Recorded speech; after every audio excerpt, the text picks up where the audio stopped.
Hola, muy buenos días. Qué gusto recibirles con las primeras noticias de TV Ciudad en esta jornada de martes 19 de marzo. 21 grados es la temperatura actual en Capital, pero ojo, tenga atención porque hay mucha humedad en el ambiente. Y ya repasamos el pronóstico de meteorología para las próximas horas. Y vamos a decirles que va a continuar un poquito pesado en esta jornada. La máxima de hoy, 26 grados. El cielo estará algo nuboso con periodos de nuboso. No se prevén lluvias. Eso es una novedad para hoy. Mañana miércoles 20 vuelven las lluvias, las precipitaciones y las tormentas. Las temperaturas extremas las ven en pantalla, 23 y 26. Y similar, pero también con lluvias, aunque no parece ahí, el jueves, que bueno, hay alguna probabilidad de precipitaciones. El cielo estará algo cubierto y las temperaturas extremas, 17 la mínima, 21 grados la máxima, como si fuera en estos momentos que seguimos con 21 grados de temperatura. Siguen personas desplazadas de el territorio nacional, vamos a estar informando más adelante. Uno de los temas que tenemos también y que vamos a compartir hasta las 9 de la mañana tiene que ver con un informe surgido en el Ministerio de Vivienda que determinó que no debía entregarse las viviendas a una ex empleada doméstica de Irene Moreira, ex titular de esa cartera, por el cual además fue presentada su renuncia a la misma. También vamos a estar hablando de la situación de los CAIF, porque ustedes saben que de los 110 CAIF que se prometieron o se proyectaron para esta administración por INAU, se construyeron 30 y 13 aún no están funcionando. El vicepresidente de INAU sostiene que aún no se asignó suficiente presupuesto para las obras proyectadas. También vamos a contarles lo que va a suceder en la Junta Departamental, porque este martes será homenajeada Belela Herrera por su activismo y entrega en los derechos humanos. Esto será en el marco del mes de las mujeres y en la Junta Departamental, y vamos a tener una entrevista con Belela Herrera. También vamos a estar profundizando el tema de las infancias, la cobertura que hay en las infancias y adolescencias de la mano de la integrante del directorio del INAU. Estamos hablando de Natalia Argencio para hablar de algunos de los reclamos que ella plantea y sobre todo cómo está la situación de los centros de 24 horas, los servicios de protección del INAU, si están llegando a la gente que tiene que llegar y cómo se está trabajando. Bueno, Natalia Argencio será hasta las 8:30 de esta mañana, en un ratito nada más. Y ahora vamos a abrir la ventana hacia las calles de Montevideo para, con datos del Centro de Gestión de Movilidad, ver por dónde circular y por dónde no. Para seguirlo en las redes sociales en tiempo real, @IMTránsito, @MBDTransporte. Decirles ahora que Julio César entre Juan Pablo Laguna y Francisco Muñoz va a estar interrumpida la circulación hasta las 2:30 de la tarde por trabajos de poda. Pedro Domingo Murillo entre Jamaica y Arocena, el corte será hasta las 5 de la tarde por trabajos de saneamiento y llevará hasta el 23 de marzo. Vázquez Ledesma entre Francisco Vidal y Benito Blanco, la interrupción del tránsito será hasta las 5 de la tarde. Y Charrúa entre Jackson y Eduardo Acevedo, también hasta las 5 de la tarde por trabajos de poda. Un poquito más acá en el centro, Ciudadela entre Cerrito y Piedras, el corte será hasta las 6 de la tarde. Y Nicaragua entre Batoví y Fernández Crespo, se cortará la circulación hasta las 18 horas por tareas de carga y descarga. Y comenzamos a hablar de la infancia porque el programa de atención a la primera infancia de INAU solicitó al Ministerio de Economía 1.982 millones de pesos para cumplir el objetivo de atender a 17.500 niños y niñas al cierre de este periodo. Hasta el momento se construyeron 30 centros de los 110 proyectados. La rendición de cuentas otorgó 400 millones de pesos para ejecutar en este 2024, lo que se vio reflejado en CAIF cerrados y también centros de cuidados. El sistema de cuidados era para mamás que estudian o trabajan, para que pudieran dejar los niños acá. Si no tienen quien se los cuide, los dejaban acá, podían dejarlo 2, 4, 6 horas, 8 horas, lo que ellas necesitaran. Eran de 45 días hasta los 2 años, los anotaban, pero los cuidaban hasta los 3 años. La mayoría son parejas jóvenes con bebés, con niños chicos, y necesitan trabajar y necesitan la ayuda de que algo los cuide, un centro donde además de cuidarlos siempre les enseñan algo y están contenidos los niños. El secretariado que está en el INAU tiene que venir a bajar a ver la realidad de que está viviendo las personas, porque no es que nosotros nos antojemos de que vengan y cuiden a los niños y la madre se quedan lavándose las manos, no. Digo, eso es un derecho para los niños, porque hablan tanto de la niñez, de los niños, pero digo, ahí es observar un derecho de los niños y del trabajo de los padres como el servicio que tenía la cooperativa. El vicepresidente del INAU, Aldo Velázquez, cuestionó la construcción de centros CAIF en lugares donde hay otros centros pero que no tienen los cupos completos. El jerarca, que pertenece a Cabildo Abierto desde hace tiempo, sostiene que no se asignó suficiente presupuesto para estas obras. Lo que cuestioné fue la construcción de CAIF solo por algunos aspectos de georreferenciación, sin a veces hablar con los CAIF de la zona. Nos pasó en algunos lugares donde se definieron construcciones nuevas que en primera instancia parecería que hay niños, pero los CAIF que están ya en esa zona nos dicen que ellos no llegan a los cupos. Entonces no podemos construir CAIF nuevos en un lugar donde los CAIF que ya están no llegan a cubrir los cupos.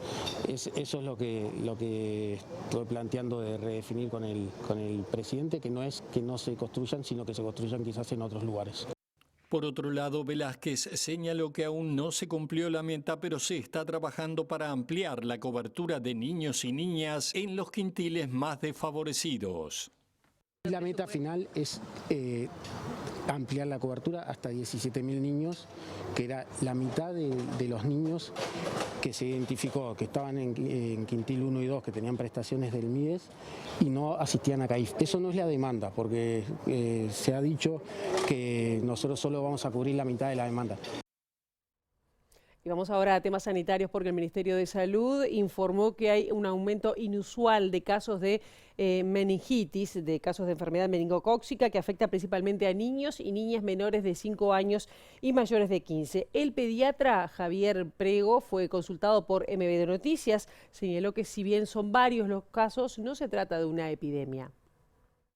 La enfermedad se manifiesta por un cuadro de fiebre, por lo general es una fiebre importante, una fiebre alta, que se acompaña de otros síntomas, hay decaimiento, el niño presenta vómitos, los grandes refieren cefalea, dolor en los miembros inferiores, en ocasiones dolor abdominal, alteración del estado de la vigilia, los vemos un poco somnolientos.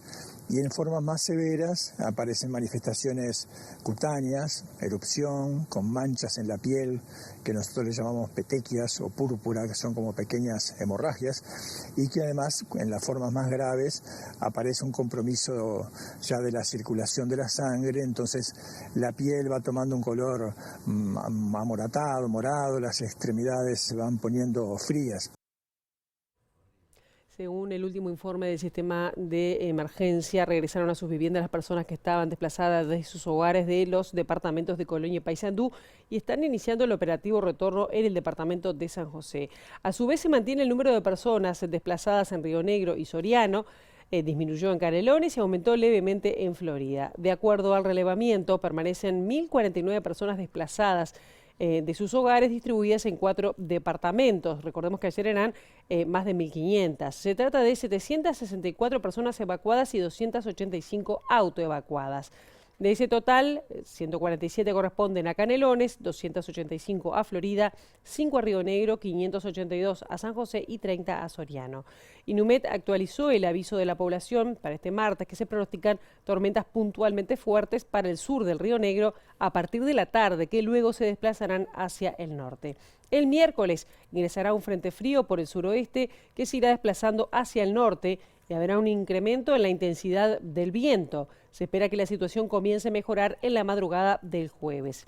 La Armada Nacional, a través de la Subprefectura de Santiago Vázquez, en apoyo al Centro Coordinador de Emergencias Departamental, informó que lleva evacuadas a 60 personas. Por su parte, ayer el ministro de Vivienda, Raúl Lozano, confirmó que ofreció los servicios de su cartera para el SINAE. Nos hemos puesto en contacto con SINAE, con Santiago Caramés, como también con los intendentes departamentales de las zonas más afectadas, a los efectos de dar una ayuda importante en todo lo que tiene que ver con materiales y demás ayuda desde el punto de vista técnico que el Ministerio de Vivienda y Ordenamiento Territorial pueda proporcionar. Es así que estamos trabajando ante estas inclemencias que, como ustedes saben, del tiempo que uno muchas veces no las puede prever en cuanto a la magnitud de las mismas.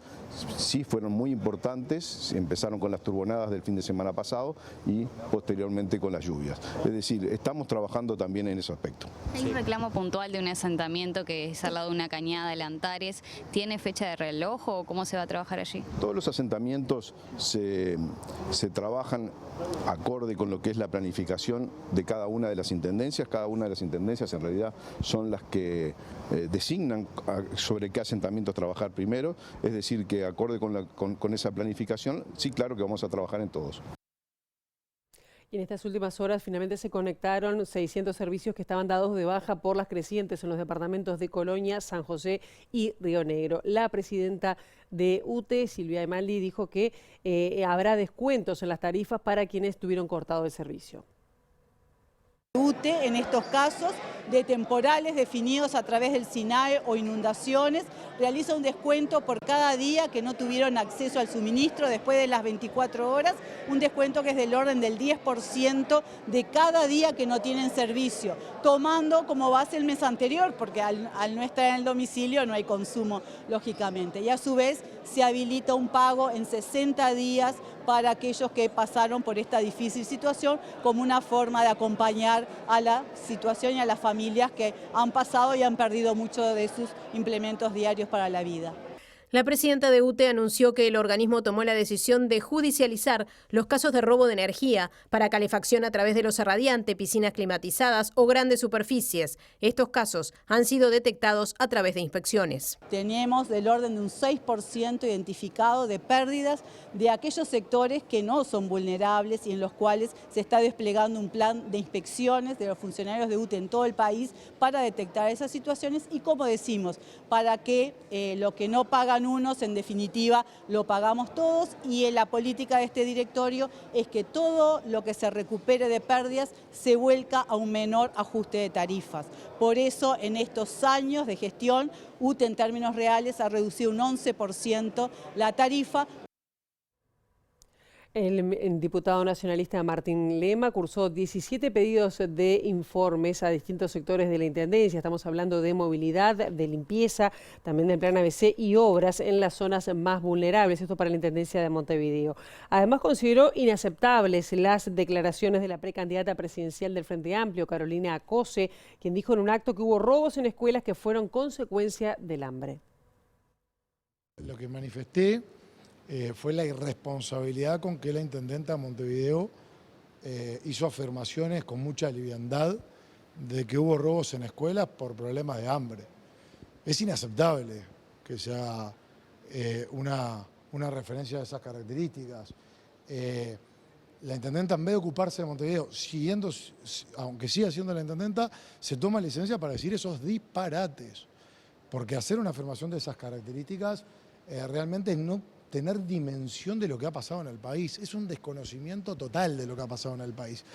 Los mayores problemas de seguridad alimentaria de los últimos años se dieron en el periodo pasado. Y ni siquiera lo decimos nosotros, lo dice la FAO.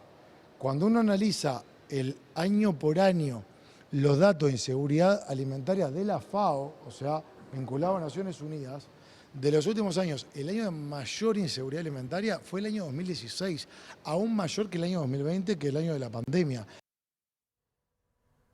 Un informe interno realizado por una abogada del Ministerio de Vivienda indicó que no correspondía entregarse una vivienda a una mujer que fue empleada de la exsecretaria de Estado y actual senadora cabildante Irene Moreira.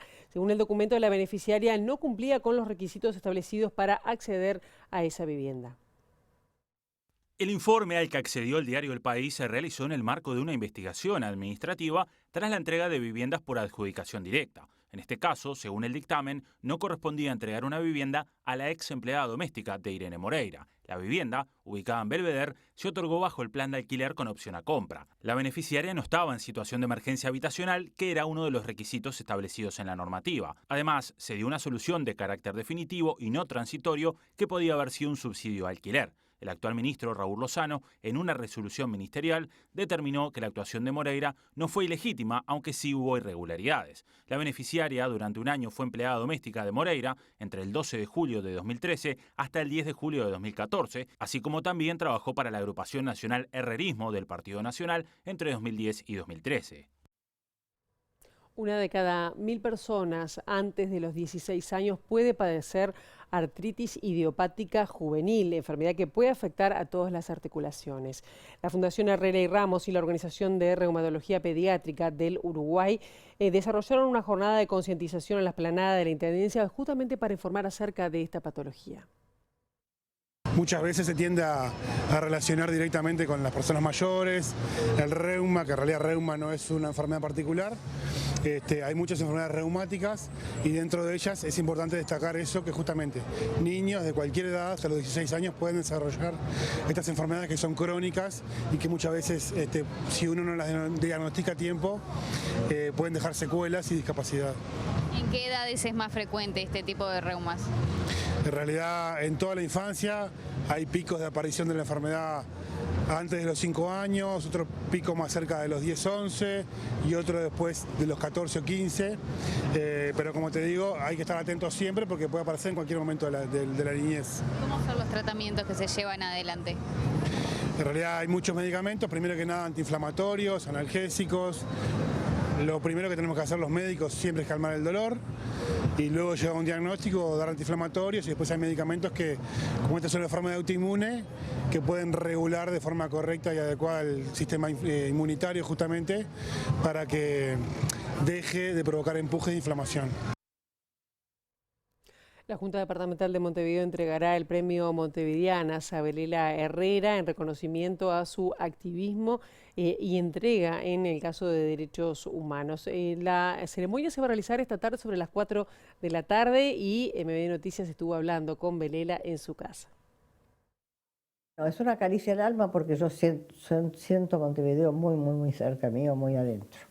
Yo siento que soy montevideana, tengo el privilegio de tener una casa en que están mirando el río como mar, donde también me acuerdo de mi hija, Macarena, que murió siendo muy joven y sus restos están en el Río de la Plata. Entonces yo hablo con Macarena todos los días cuando me asomo a la terraza.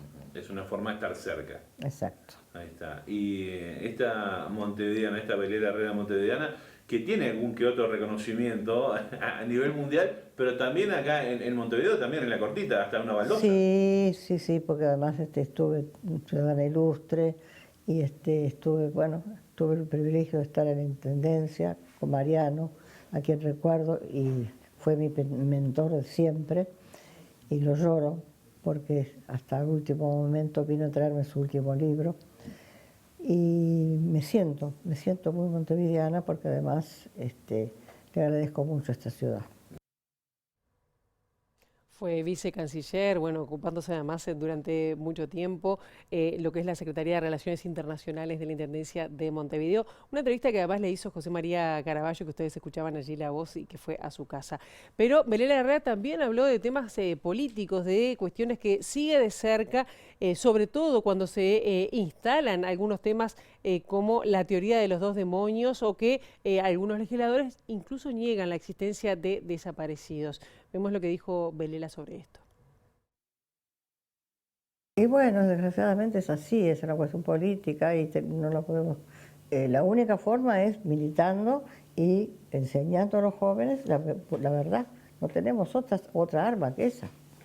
Nuestro testimonio, nuestro compromiso, nuestra enseñanza, el contar las historias a los jóvenes para que emprendan entonces la lucha que emprendimos nosotros antes. ¿Qué queda por hacer en materia de derechos humanos en nuestro país? Queda mucho por hacer, queda mucho. Queda aquello que decía Perico, sentir que en el corazón el dolor del otro, ¿no? Sentir y sentir esa empatía, ese sentir de que el otro no puede estar pasando miserias, que el otro no puede estar sufriendo, que el otro tiene que tener una forma de salir de ese momento que está pasando. Y la única forma es con la solidaridad, con la comprensión y con tratar de ver si hay algún camino para ayudarlo. Y cuando se acerca el 30 de junio, de a poquito van surgiendo distintas encuestas que relevan lo que es la situación al interior de cada partido. En el Frente Amplio se están emparejando las candidaturas, las preferencias. El Partido Nacional consolida el liderazgo y el Partido Colorado muestra un escenario más complejo. Recordemos que es quien tiene más personas en precandidaturas. Esto se desprende de 3 encuestas sobre preferencias internas que dio a conocer equipos consultores en las últimas horas y que luego vamos a estar desarrollando. En el Frente Amplio, la precandidata Carolina Acose lanzó un paquete de medidas para atender la situación de la vivienda en nuestro país. En medio del encuentro con las 4 federaciones de cooperativas de vivienda, Acose fue consultada por el resultado de las encuestas y dijo que se debe relativizar el resultado de las mismas. Las encuestas son un elemento que hay que tener en cuenta, pero nunca puede ser el determinante de una campaña, por lo menos no de la nuestra. A mí me parece que los temas importantes son los temas urgentes del país. Ahora mismo el tema de vivienda me parece un tema fundamental y ahora mismo estaba en una actividad en el Teatro El Galpón donde invitamos a las 4 federaciones de cooperativas y planteamos en el marco de nuestro programa 3 acciones concretas. La primera, la exoneración de IVA en los materiales para las cooperativas. La segunda, una línea de crédito en el BROW para cuando las viviendas cooperativas quedan vacías. Y la tercera, la generación de una Mesa Nacional de Vivienda integrada por las federaciones de cooperativas, por OCE, por el Ministerio de Economía, por el de Vivienda y por Presidencia, que potencie una cartera de tierras y que transparente la adjudicación de terrenos y, acelere los tiempos. Esos son los temas que nos tienen que importar. Los temas que nos tienen que importar son los temas urgentes del país, que no haya gente, miles y miles de personas en lista de espera para operarse de la vista, que no haya escuelas vandalizadas, que podamos avanzar en una potenciación del trabajo para todo el Uruguay. Adelante con nuestro programa, a seguir avanzando. No podemos nunca determinar nuestro camino solo en función de una encuesta. Tenemos que seguir abrazados de nuestros principios y nuestro programa.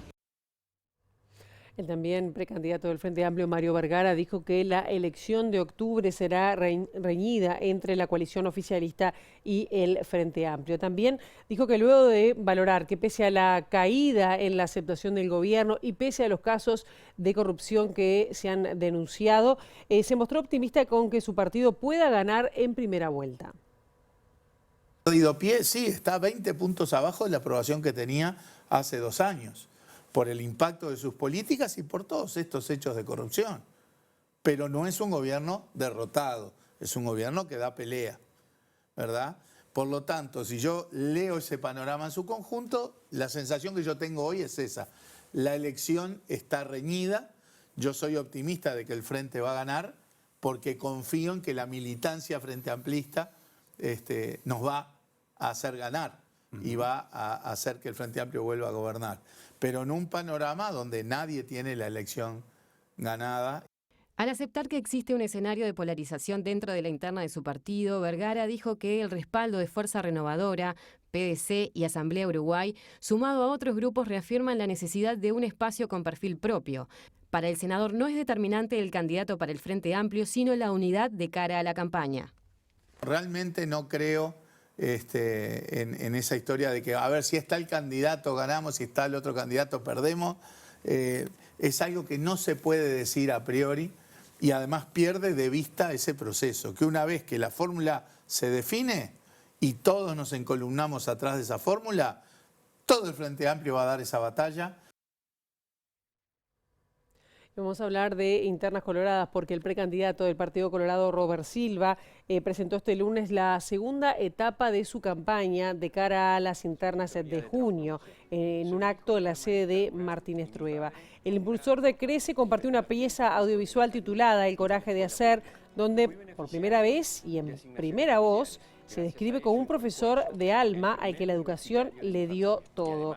Mi vida es una historia de transformación, dice Silva. Escuchamos un poquito de lo que fue su presentación. Y pusimos a los estudiantes en el centro, preparándolos para un mundo que no para de cambiar.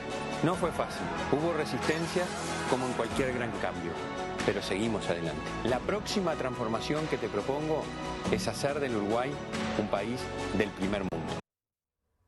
Bien, y ahora lo prometido, dijimos que Equipos Consultores es un relevamiento a la interna de cada partido. Vamos a ver los resultados. La medición de Equipos Consultores de febrero muestra novedades en la interna Frente Amplista. Carolina Cose crece y se acerca a las posiciones de Yamandú Orsi. En las guiadas se registra una fuerte paridad. En las respuestas espontáneas, Orsi recibe 35% de las preferencias, Cose 30%, Mario Vergara 2% y Andrés Lima no obtuvo menciones. Ante la pregunta guiada con los 4 candidatos, Orsi trepa al 45% y Cose a 44%. Más abajo Vergara aparece con un 7% y Lima con 2%. A su vez, 1 de cada 4 frente amplistas, un 27%, sigue sin mantener preferencias espontáneas. En la interna del Partido Nacional, en las preferencias guiadas, la ventaja de Álvaro Delgado se mantiene con un 57% de menciones sobre 23% de Laura Raffo. En este escenario crece Juan Sartori a 7%, Jorge Gandini a 4% y aparece Carlos Iafigliola con un 1%. En tanto, en las preferencias espontáneas, Delgado recibe un 47% de las menciones y Raffo un 12%. Más abajo figuran Jorge Gandini con 3% y Juan Sartori con 1%. La interna colorada es la que muestra el escenario más complejo. Andrés Ojeda recibe el 23% de las preferencias, Gustavo Subía el 22%, Robert Silva el 21%, Gabriel Gurméndez el 13% y Tabaré Viera 11% cuando la pregunta es guiada. Sin embargo, cuando la pregunta es espontánea, 4 de cada 10 colorados, un 40%, no menciona ningún nombre y el más mencionado sigue siendo Pedro Bordaberry con 15%. Según la encuesta, el escenario colorado sigue mostrando alta incertidumbre porque ninguno de los precandidatos alcanza el 25% de menciones. Bien, y antes de la pausa vamos a estar proporcionándoles alguna información que tiene que ver con fútbol y que algunas personas esperan especialmente, porque en la noche de este lunes se realizó el sorteo de la fase de grupos de la Copa Libertadores, que tiene 3 equipos uruguayos, Liverpool, Nacional y Peñarol, que van a representar a Uruguay y ya conocen a sus respectivos rivales. Peñarol es cabeza de serie del Grupo G y va a enfrentar a Atlético Mineiro de Brasil, Rosario Central de Argentina y Caracas de Venezuela. Los aurinegros van a debutar ante Rosario Central en el Gigante de Arroyito. Luego recibirán a Caracas, visitarán a Atlético Mineiro, visitarán al equipo venezolano y cierra la serie jugando como local ante Mineiro y el Canalla. Nacional integra el Grupo H junto a River Plate de Argentina, Libertad de Paraguay, Deportivo Táchira de Venezuela. Los dirigidos por Álvaro Recoba debutarán recibiendo Libertad en el Gran Parque Central y continuará la competencia visitando a River Plate, recibiendo a Deportivo Táchira y chocando como locales frente a argentinos, enfrentando de visitantes a venezolanos y por último jugando en condición de visitantes ante paraguayos. Liverpool integra el Grupo F, acompañado de Palmeiras de Brasil, Independiente del Valle de Ecuador, San Lorenzo de Argentina. El elenco de Emiliano Alfaro debutará cruzándose con Independiente del Valle en Uruguay, luego irán ante Palmeiras en Brasil con San Lorenzo primero, luego Palmeiras en Uruguay. Finalmente enfrentarán al Ciclón en Argentina y ecuatorianos en su país.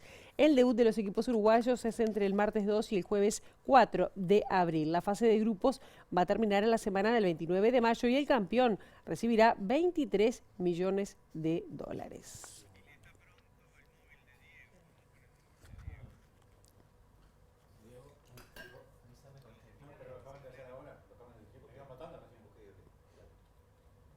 Bien, y ahora la información surge desde exteriores, de la mano de nuestro compañero Diego Martini. Diego, muy buenos días, bienvenido. Hola Pilar, buen día para vos, para todos y todas. Nos encontramos en la UTU Central, acá en San Salvador, donde desde AFUTU se estaba desarrollando una asamblea y esto tiene que ver por la elección de horas. Denuncian que hay irregularidades en esta situación y para hablar de esto estamos con Andrea Carrasco, Florencia Carrasco, perdón.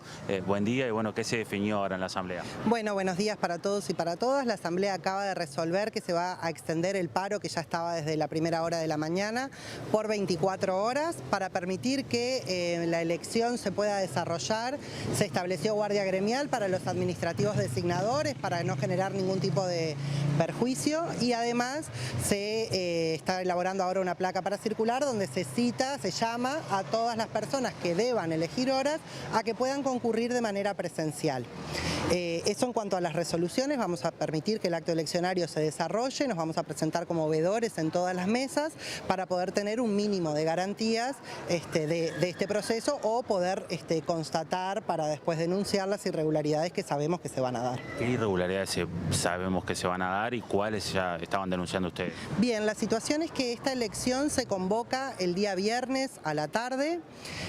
Por primera vez en el año se convoca a una elección virtual asincrónica. Esto significa que los docentes no podemos elegir los grupos a los que queremos aspirar en el momento, sino que tenemos que llenar un formulario web donde dice, bueno, yo quisiera este grupo, este otro, pero si me das el otro no me sirve porque se me superpone el horario. Eso hace que es una situación muy compleja. Este sistema ya se utilizó desde el 2022, pero siempre después de mayo con un remanente de horas que es muy pequeño y que permite que uno haga esas opciones. Montevideo en este momento para este acto eleccionario tiene 3.900 horas para designar y la semana pasada se designaron 3.100 horas y eso llevó 2 días completos de designación presencial con 4 mesas en simultáneo. Hoy estamos convocados para todas las áreas para 3.900 horas en un único día y con este formato que además durante todo el fin de semana estuvo dando fallas. Uno completaba el formulario y cuando lo iba a enviar, no en todos los casos, en casos puntuales, sobre todo quienes tomamos en más de un área, el formulario da un error, aparece una leyenda que decía imposible de procesar su solicitud y eso implica que además hubo gente que se quedó afuera porque entre las irregularidades que hay es que esto se debería de convocar con 48 horas hábiles de anticipación y lo hicieron porque la elección está convocada para el día martes, pero resulta que el formulario cerraba el domingo, un día no hábil, a las 23:59 horas. Entonces no había con quién comunicarse cada vez que se sucedía un error. De hecho hubo gente que dijo lo hice mal y no lo presentó y hoy se quedó sin posibilidad de elegir estas horas. Gracias, Florencia, por este minuto. Por favor, buenos días. Volvemos a Estudios, Pilar.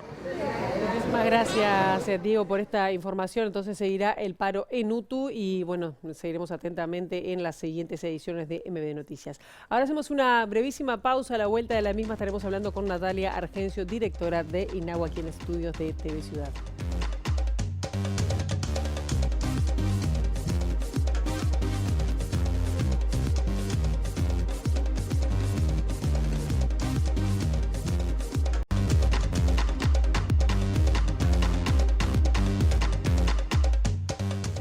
Bloque de MB Noticias y ya estamos recibiendo con muchísimo gusto a voy a decirlo bien, con muchísimo gusto a Natalia Argencio, directora de INAU en representación del Frente Amplio. Natalia, un gusto que estés acá con nosotros esta mañana. Muy buenos días, muchas gracias, Pilar. En los últimos días y semanas quizás podríamos decir que se ha advertido sobre la falta de recursos que se ha dispuesto para cumplir con algunos compromisos en primera infancia, que incluso tú has dicho que algunos planes del gobierno están paralizados por la falta de recursos.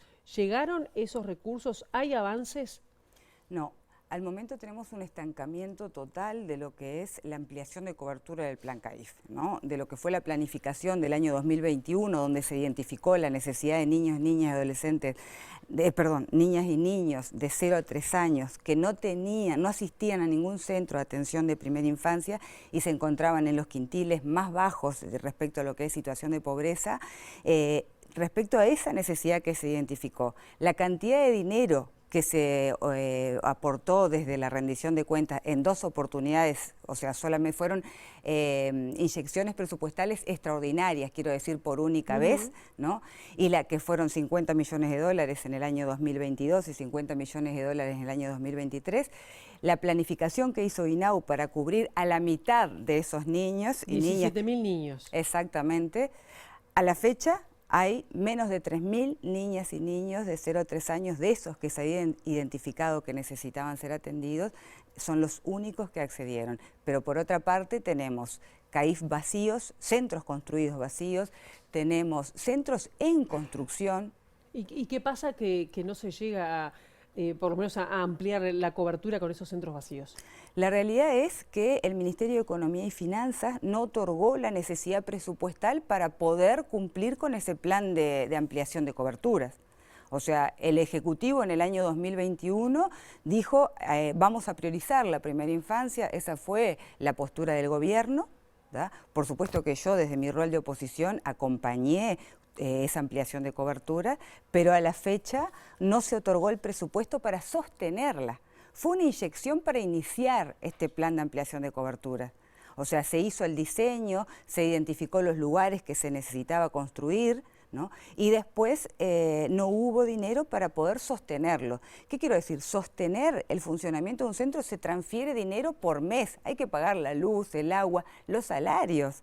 O sea, a eso me refiero. De los 110, porque más temprano veíamos algunas cifras, de los 110 que se proyectaron, 30 se construyeron y esos 13 no están funcionando. ¿Es así? Es así, esas son las cifras a nivel de lo que es construidos. Después tenemos un total, si miramos todas las aperturas pendientes, son 26 aperturas pendientes a la fecha. No quiero entreverar con números porque lo que tenemos que entender es que se identificó una cantidad de niños, niñas de 0 a 3 años a atender y la realidad es que se atendió el 10%, menos del 10% de lo que se identificó que necesitaban ser atendidos. Y se hizo una planificación de cómo atenderlos en INAU, que decía 110, apertura de 110 centros, que no son construcción de 110 centros, pueden ser a través de alquileres, y otro tipo de modalidades para brindar ampliación de cobertura. También otra de las cosas que esto lo impulsé con mi equipo fue las duplas técnicas en territorio para aquellos centros donde no hay asistencia, es baja la asistencia de niños. Hay muchos territorios donde la inasistencia no es igual a que no se necesite, sino que es igual a una situación de vulneración socioeconómica que hay que atender. ¿Que no van por qué? Y bueno, la situación de la pobreza infantil es muy grande. No, la mayoría de los hogares donde hay niños y niñas que están bajo la línea de la pobreza son hogares que tienen jefas de hogar. Entonces, si estas mujeres, que muchas son muy jóvenes, no pueden salir a trabajar, o no pueden cuidar, perdón, no tienen un sistema de cuidado, difícilmente puedan acceder al mercado laboral. Entonces, esa realidad, la realidad de la pobreza infantil, es lo que deberíamos estar atendiendo con una mirada integral. Entonces, miro el territorio, miro las cifras de pobreza infantil que tiene nuestro país y tengo que salir a atenderlo. ¿Estamos hablando de que esa plata no llegó, va a llegar?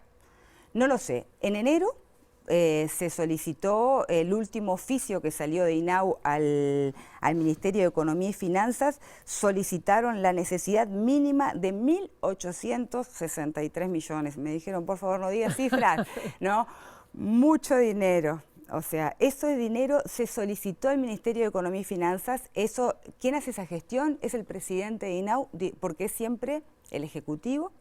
Es siempre el oficialismo, obviamente, quien coordina directamente, y digo, yo he solicitado información desde octubre, que cerró la rendición de cuentas y ya sabíamos que no iba a haber presupuesto, y bueno, y el último el oficio que se envió en enero, tampoco he obtenido respuesta. Quiero decir una aclaración respecto a todos estos miles de millones que se necesitan, porque decir 1.800 millones es mucho dinero. ¿De dólares o de pesos? De pesos. 1.800 millones de pesos para llevarlos son casi 35 millones de dólares. Eso es la necesidad mínima que está poniendo, hoy solicitó INAU al MEF. No existe un... Perdóname, para funcionar esos 110 centros que se necesitan, nuevos. No, exacto, para terminar la ampliación de coberturas de lo que está en marcha. Bien. De lo que está en marcha, que no es cubrir los 17.500. Tenemos hoy de las 3 categorías es todo lo que está construido, lo que está en construcción y todos aquellos centros que construyeron salas móviles, que ya hay convenios para ampliar porque tenían en el edificio tenían disponibilidad edilicia y también para contratar estas duplas técnicas en 174 centros CAIF. O sea, para esto que ya tiene un camino realizado, ya tiene un expediente, ya tiene una organización de la sociedad civil, ¿no? Para todo, o ya tiene un territorio identificado con un inicio de un proceso, para eso se solicitó estos 1.800 millones de pesos. ¿Qué quiero decir? Que el déficit está para el año 2024 y para el año 2025, porque una vez que cierra la rendición de cuentas, no hay posibilidad de recibir más dinero a no ser por un refuerzo presupuestal. Pero un refuerzo presupuestal, o sea, un extra que el Ministerio te otorgue para llegar a fin de año, es mucho pedir 1.800 millones. Voy a cambiar de tema, no porque la infancia no preocupe, sino porque, bueno, hay otros temas preocupantes dentro de lo que es el ENAU y es el sistema de protección. Que desde el sindicato se ha anunciado como que hay situaciones críticas en el sistema de protección en centros de 24 horas. Hubo hace unas semanas incendios, se habla de niños y de niñas que están en ese sistema de protección y que salen y que pueden estar vinculados a redes de trata. Una situación realmente difícil. ¿Cómo la definirías en estos momentos? ¿Está siendo un Estado protector de esas infancias? Realmente el sistema de protección está en crisis y el Estado hoy no protege. Esa es la realidad. El 1% de las niñas, niños y adolescentes del país, que estamos hablando más de 8.500 aproximadamente gurises y gurisas, viven hoy en el sistema de protección. O sea, el 1% de las niñas en nuestro país es muchísimo. Las situaciones de crisis... ¿Por qué? Recibimos más de 56.000 oficios del Poder Judicial el año pasado. Oficio del Poder Judicial, el Poder Judicial golpea la puerta de INAU y dice, por favor, miren esta situación porque hay presunción de vulneración de derechos o hay vulneración de derechos. Abuso sexual, violencias, pobreza. Y ahí es donde miré los indicadores muy detenidamente. Se duplicó el ingreso por causal pobreza en el sistema de protección del año 2020, era el 10% aproximadamente, y en el año 2023 subió al 20%. O sea, las familias pierden la capacidad de cuidar a sus hijas y sus hijos por condiciones de pobreza. Entonces, realmente como Estado no estamos no se está protegiendo. Entonces, hay que mirar con una integralidad muy grande. ¿El sistema de protección está en crisis? Sí. La semana pasada, entre enero y febrero, tuvimos 3 incendios, hogares inundados, hogares sobrepoblados, tenemos hacinamientos, porque la demanda es mayor a la disponibilidad que hay, tenemos déficit de recursos humanos, tenemos una alta medicalización, o sea, 1 de cada 3 gurises y gurisas que están en el sistema de protección está medicalizado, pero no hay acceso a salud mental. ¿Y quién da la receta? Tener acceso a salud mental me refiero a psicoterapia. Que se contrate un psiquiatra y lo atienda una vez por mes y lo medique no es una intervención para atender una situación psicoemocional, por ejemplo, de un abuso sexual. Una situación de abuso sexual, el juez deriva la situación a INAU ingresa al sistema de protección, pero no hay acceso a psicoterapia, no hay acceso psicoemocional, no hay suficientes recursos humanos para acompañar ese proceso. Esta niña o este adolescente, la mayoría de las violencias sexuales está en niñas y adolescentes, eso es así. La mayoría, cuando ingresa, al no tener el acceso a salud mental, puede generar una crisis de auto y heteroagresividad, y esta crisis puede desencadenar un ingreso a una hospitalización. Entonces, la hospitalización tiene un costo de 7.500 pesos por día. Entonces, ¿y cuánto sale un abordaje a una psicoterapia, o sea, a un psicólogo, a un fonoaudiólogo, por las alteraciones del desarrollo que produce la violencia? Esto tiene un costo de 10.000 pesos por mes. Entonces, realmente estamos invirtiendo en no proteger. Y recién me quedé enganchada con una cifra, sé que hay muchos temas, pero dijiste que 56.000 oficios del Poder Judicial para protección a las infancias. Sí. Parte es por pobreza y el resto es... Por vulneración de derechos. ¿Y quedan adentro, quedan viviendo? Tenemos la mitad en residencia y la otra mitad en contexto familiar, con déficit de recursos humanos, tanto para el seguimiento de los que están en residencia como para los que están en contexto. En contexto quiere decir con familia extensa, puede ser la tía, la abuela, claro, algún familiar, o sea, alguien de su núcleo familiar, o las propuestas de familia amiga o familia por afinidad. Te quería preguntar también, porque bueno, le hemos dado esta semana sobre una denuncia que bueno ahora se volvió contra el INAU y el Ministerio del Interior proveniente de 33 con respecto al caso de Ángela Costa, que bueno tenía, bueno, no sé si concretamente estaban bajo el sistema de protección de INAU. La madre denunció bueno, que murió en circunstancias no aclaradas, se supone que puede estar vinculado a presunta red de explotación, pero dijo que había otras niñas de 12, 13, 14 años que salían de los centros de protección del INAU. Eso se está siendo investigado justamente para... Iban y entraban vinculados a redes de trata. ¿Esto está haciendo ahí? ¿Hay novedades de eso? ¿Están siguiendo? ¿Quién lo controla? Tenemos, lamentablemente, no hay seguimiento, porque desde INAU se hace la denuncia en Fiscalía, algunos casos que llegan a ser denunciados, que están en el marco, en la órbita de la explotación sexual, pero luego es Fiscalía que sigue con ese proceso de investigación. El caso del que haces referencia en la ciudad, en el departamento de 33, INAU presentó la denuncia en Fiscalía en el año 2020 y hasta la fecha, en el año 2020 y hasta la fecha no hay novedades respecto, no hay avances respecto a la situación que fue denunciada, que involucraba más de 15 adolescentes, mujeres y varones del departamento de 33. Ángel murió, ¿qué pasa con los otros? ¿Siguen bajo el sistema de protección? Hubo 2 fallecimientos de ese grupo de adolescentes que se analizó como presunción de explotación sexual y lamentablemente no avanzó la situación, porque tampoco hay, no solamente desde el fiscal, o sea, la explotación sexual se tiene que atender por un lado como un delito, ¿no? Y ahí corresponde al Poder Judicial y a Fiscalía el abordaje, y desde INAU en todo lo que es la intervención para restituir derechos y poder reinsertarlos, protegerlos primero y poder reinsertarlos en la sociedad. No. Lamentablemente de explotación sexual no se ha avanzado absolutamente nada y respecto a la intervención. Sí se ha avanzado en la detección y la presunción que hacen los equipos cuando ingresa un adolescente, puede ser con un oficio del Poder Judicial o con una captación en programas de situaciones de calle también.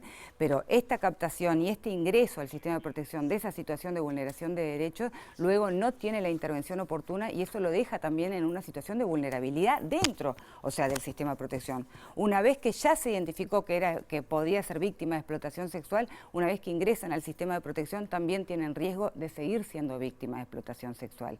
Y una cosa que me parece importantísimo destacar, lo que tú hacías referencia, Pilar, de las salidas no autorizadas, que yo siempre lo puse como un indicador de vulneración de derechos dentro del sistema.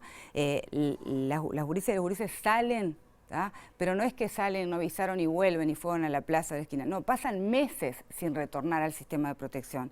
Y esas salidas no acordadas, que el año pasado fueron más de 1000 niñas, niños, adolescentes que salieron y salieron más de 9000 veces, o sea, es mucho la cantidad. En todo el país, sí. En todo el país. Esos son los números de, cuando digo la cantidad de veces que salieron, es porque un adolescente o un niño inclusive puede haber salido más de una vez.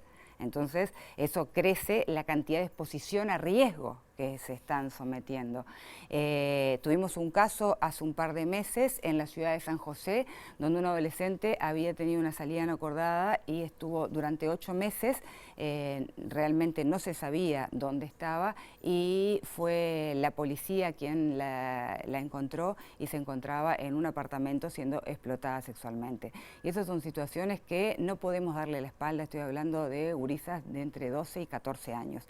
Es realmente preocupante que eso pase dentro del sistema de protección y que esos 56.000 oficios que llegaron del Poder Judicial no se miren, no se observen como, bueno, hay que atender esta situación, pero hay que atenderla ahora, no seguir planificando para atenderlas más adelante.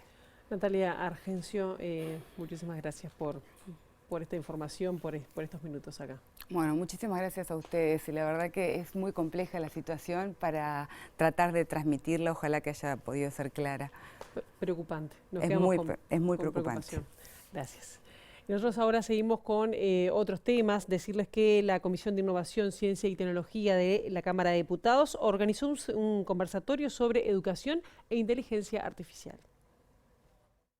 Una anécdota chiquita, cuando apareció el chat, mi hijo me llamó, me preguntó un resumen de la Revolución Francesa, me mostró y dijo, ahora ya no tengo que pensar más, papá. No, fue la anécdota. Eso creo que simplifica muy bien el cuidado que tenemos que tener. De lo que se trata justamente es de buscar las herramientas para que ese proceso de lectura, de comprensión, de análisis, de síntesis, de expresión de lo que uno comprende, siga aconteciendo con la ayuda de una herramienta, porque no hay que separarse de la herramienta, pero sí la tenemos que integrar. Lo que no puede pasar es que el chat sustituya al docente, por ejemplo, y que el diálogo sea del estudiante con la máquina, o que sustituya al estudiante y el diálogo sea del chat con el docente y que no medie el estudiante, porque en ese caso lo que vamos a ver comprometido es la posibilidad de formar un desarrollo cognitivo adecuado, ¿no? Entonces, para que eso no ocurra, tenemos que ver cómo integramos la herramienta sin comprometer o sin dejar de pensar, ¿no? Sin comprometer los desarrollos o los procesos de desarrollo cognitivo, principalmente en los adolescentes y jóvenes. Y esto que me hablaba son posibles o potenciales riesgos, pero ¿qué hay de los beneficios también de la integración de la inteligencia artificial? Beneficios tienes muchos, ¿no? Es algo, ya lo estamos experimentando en el tema del tiempo, en el tema de la agilidad con que efectivamente resolvemos cosas, que nos permite justamente dar un salto. Lo que antes nos llevaba un tiempo extra, ahora lo podemos pensar y proyectar para que resuelva problemas y pensar arriba de esa plataforma que antes, como te decía, nos llevaba demasiado esfuerzo y síntesis.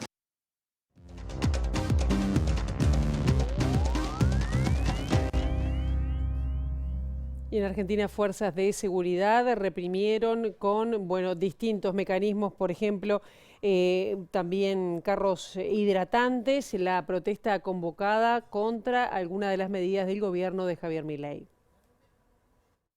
Organizaciones sociales argentinas salieron este lunes a las calles para protestar contra el ajuste del gobierno de Milei en una jornada en la que estaban previstos 500 cortes en todo el país, incluidos los principales accesos a la ciudad de Buenos Aires desde el conurbano, registrándose los principales incidentes en los puentes Pueyrredón y Saavedra. Una acción común entre los organizadores de la Unidad Piquetera y la Unión de Trabajadores y Trabajadoras de la Economía Popular llamó a efectuar cortes en rutas y puntos neurálgicos para reclamar por el desabastecimiento de los comedores populares, contra los despidos y el crecimiento de la pobreza y la indigencia.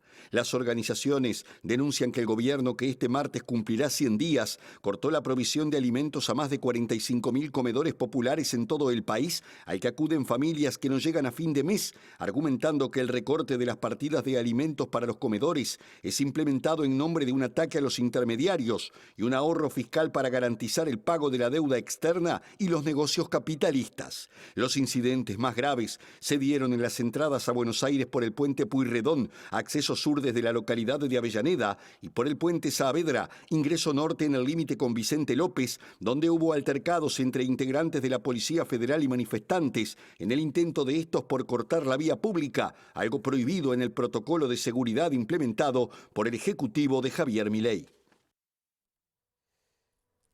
Gases y carros hidrantes, no como le había dicho antes. Así que hasta aquí llegamos con esta primera edición de MBD Noticias. Quedan en compañía de Ciudad Viva. La actualización informativa será a las 13, a las 19 y nosotros volvemos mañana bien tempranito a las 8 en punto con las primeras noticias de TV Ciudad. Pasen ustedes muy bien, buena jornada.